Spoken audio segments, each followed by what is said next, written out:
Halo semuanya, kembali lagi di Frank Gaming Store Channel bersama Juju di sini, dan kali ini kita akan membahas dua produk terbaru dari Sades Ryunix dan kira-kira apa produknya. Tonton terus videonya sampai selesai.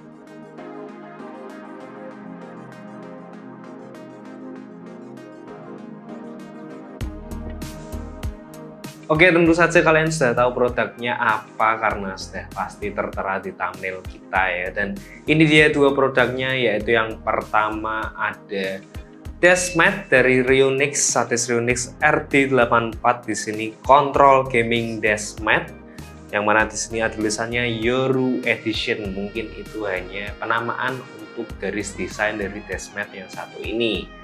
Dan selanjutnya di sini juga ada gamepad terbaru dari Sades Ryunix, yaitu Sades Ryunix G80. Dan gamepad ini menurutku yang paling menarik ya dari dua produk ini. Jadi nanti akan aku bahas lebih banyak gamepad ini dibandingkan dengan deskmat yang satu ini. Oke, yang pertama-tama mari kita lihat dulu apa isi box dari dalam gamepad yang satu ini. Oke, untuk isi boxnya yang paling istimewa di sini tentu saja adalah gamepadnya itu sendiri. Di sini gamepad yang kita dapatkan berwarnakan hitam ya. Dapat kita lihat di sini warnanya hitam matte dengan matte finish. Lalu kita juga dapat melihat sebuah docking charger dari gamepad yang satu ini, dan istimewanya docking chargernya pun juga sudah disertakan dalam paket pembeliannya. Jadi memang ini adalah salah satu fitur utama dari gamepad Ryunix G80 ini. Lalu selain itu kita juga mendapatkan sebuah 2.4 GHz wireless dongle yang bisa kita gunakan juga untuk koneksi dari gamepad yang satu ini. Lalu yang terakhir di sini kita juga mendapatkan sebuah buku manual dan juga USB Type-C kabel. Dan sekali lagi, untuk buku manual dari sebuah gamepad menurutku patut kalian baca-baca dahulu gimana cara mengkoneksikannya dengan platform A ke platform B, itu akan berbeda-beda seperti itu.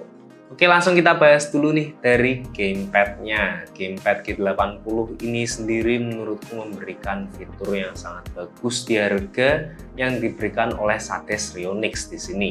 Di harga 465 ribuan saja, di sini gamepad Ryunix G80 ini bisa memberikan sebuah fitur docking charger. Dan docking chargernya sekali lagi itu bisa didapatkan langsung dari paket pembeliannya. Lalu selain fitur docking charger, ada apa lagi fitur-fiturnya? Yaitu yang pertama ada Hall Trigger Magnetic Effect button di L2 dan juga R2.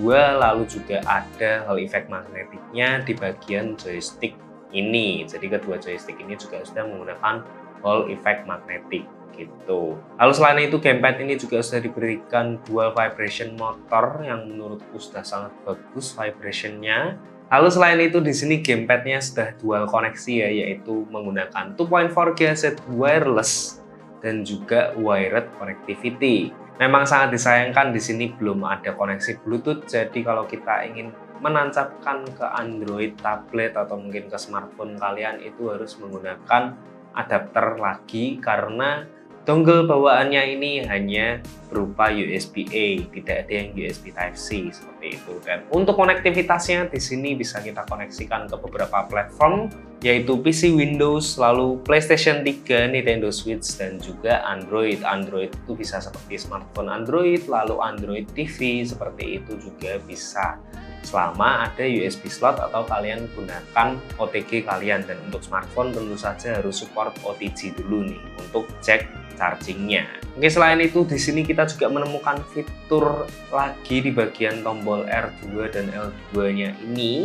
Dan di sini kita juga diberikan sebuah switch khusus untuk mengatur jarak travel yang ada di R2 dan L2 ini. Fitur ini mirip dengan fitur yang sudah ada di Funtech Gamepad WGP 15 yang terbaru dan juga WGP 14 yang versi kedua yang kemarin sudah aku review juga. Jadi memang bisa dibilang ini bukan fitur yang baru. Lalu selanjutnya ada yang istimewa juga di sini menurutku, yaitu makro buttonnya. Di sini dapat kita lihat makro buttonnya ini diposisikan di bagian belakang, namun tidak sekedar tombol saja. Namun di sini posisi tombolnya ini menurutku sangat unik dan sangat pas saat kita menggenggam gamepad ini. sehingga di bagian jari cincin kita ini langsung menuju ke tombolnya itu. Jadi ini sangat bagus untuk menumpu gripnya lagi, ataupun ini juga akan memudahkan dalam mengeklik tombol makro yang ada di sini. Dan ini juga salah satu favoritku nih dari fitur gamepad G80 yang satu ini. Namun memang sangat disayangkan di sini tidak ada fitur-fitur interchangeable D-pad ataupun interchangeable joystick seperti pada yang ada di brand sebelah ya, yaitu Fantech. Namun memang di sini kita dapat melihat ya, dari desainnya pun dia tidak ketinggalan. Menurutku dia memberikan desain yang minimalis dan juga masih ada aksen gamingnya dengan beberapa garis desain RGB LED yang ada di sini, dan menurutku itu sudah cukup cantik untuk melihat G80 ini sebagai gamepad gaming kalian. Oke, lalu kita juga bisa melihat di sini finishingnya ini menggunakan matte finish dan juga beberapa tekstur-tekstur yang berbeda. Jadi di sini ada beberapa tekstur grippy seperti kulit jeruk di bagian belakang gamepad ini, lalu juga ada tekstur matte finishnya ini yang di bagian depan juga berbeda, dia lebih ke matte halus seperti pasir seperti itu dibandingkan dengan yang belakang ini yang seperti tekstur kulit jeruk atau tekstur-tekstur berulang seperti itu ya. Dan menurutku itu bagus karena memberikan grip tambahan. Dan secara overall build quality-nya, menurutku build quality dari G80 ini sudah sangatlah bagus. Secara berat menurutku dia bobotnya pas, tidak terasa terlalu ringan dan tidak terasa terlalu berat juga. Jadi sangat nyaman untuk digunakan dalam bermain game. Oke, lanjut untuk pengalaman pemakaiannya, dan di sini menurutku pengalaman pemakaiannya sudah sangatlah bagus ya. Dia memberikan pengalaman wireless yang sangatlah nyaman tanpa latensi. Itu yang aku rasakan ya. Di sini aku tidak merasakan latensi sama sekali saat aku mencoba gamepad satu ini bermain game Genshin Impact, dan di sini aku tidak mengatasinya dengan game lain ataupun aku tidak mengatasinya di Android karena kita tidak ada OTG di sini. Jadi kita hanya menggunakan koneksi 2.4 GHz wirelessnya ke Windows PC kita. Dan saat kita mainkan Genshin Impact, menurutku di sini sudah sangatlah responsif dari tombol-tombolnya. Beberapa switch-nya pun sangat terasa clicky sekali, terutama di bagian switch L1 dan juga R1-nya. Itu menurutku sudah sangat clicky sekali, dan ada feel pegasnya sedikit sebelum dia ke klik, itu ada feel pegasnya, itu menurutku sangatlah asik juga. Jadi ada feeling empuknya itu karena ada rasa pegasnya, itu jadi kayak empuk gitu di bagian tombol R1 dan L1-nya. Lalu untuk APXY-nya menurutku sudah sangatlah bagus, terasa clicky dan juga terasa responsif. Lalu untuk performa joysticknya sendiri menurutku sudah sangatlah nyaman dalam penggunaan santaiku di Genshin Impact. Tidak ada perasaan yang mengganggu atau tidak ada responsivitas yang sangatlah mengganggu di joystick yang ada. Dan untuk circularitasnya sendiri di sini ada di angka 0,1%. Sebenarnya saat pertama kali aku pun juga sangat kaget ya, di sini errornya ini average-nya hanya 0,1% saja untuk di joystick bagian kanan. Namun entah kenapa untuk joystick yang di bagian kiri itu berbeda.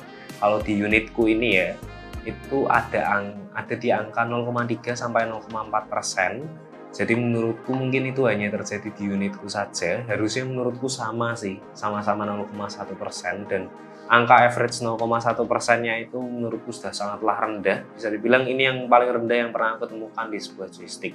Namun memang ada beberapa individu dari kalian pasti akan mencari average error yang mungkin agak lebih besar ya. Itu pun ada katanya lebih bagus untuk game FPS. Itu kalau banyak teman-teman yang lain itu berkata seperti itu. Jadi gimana menurut kalian, apakah Ryunix G80 ini bisa menjadi pilihan menarik di harga 400 ribuan untuk sebuah gamepad? Bisa tuliskan pendapat kalian di kolom komentar. Oke, selanjutnya langsung kita buka saja Control Gaming Dash Ryunix RD84 Yoru Edition ini.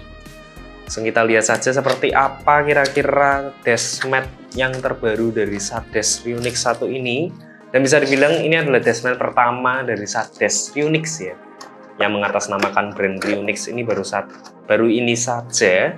Karena memang kalau SatDash itu memang sudah pernah dan sering membuat dashmat juga. Jadi mereka juga sudah punya dashmatnya, ada yang speed type, ada yang control type juga, dan yang ini adalah control type ya.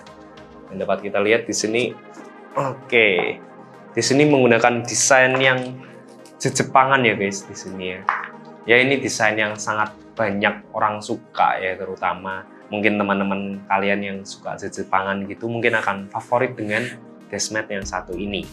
Dan untuk materialnya di sini, untuk material atasnya ini menggunakan kain yang bertekstur, lalu untuk bagian bawahnya dia ini menggunakan anti slip sehingga tidak akan bergerak-gerak di atas meja kalian. Ukurannya ada di angka 80 x 40 cm dengan ketebalan 5 mm. Dan di sini tipenya sekali lagi ini adalah control type. Dan dapat kita lihat juga di sini teksturnya ini sangatlah kasar ya, bisa dibilang dia ini kasar gimana gitu untuk sebuah deskmat, karena deskmat yang pernah punya di sini itu biasanya permukaannya itu lebih halus daripada deskmat yang satu ini.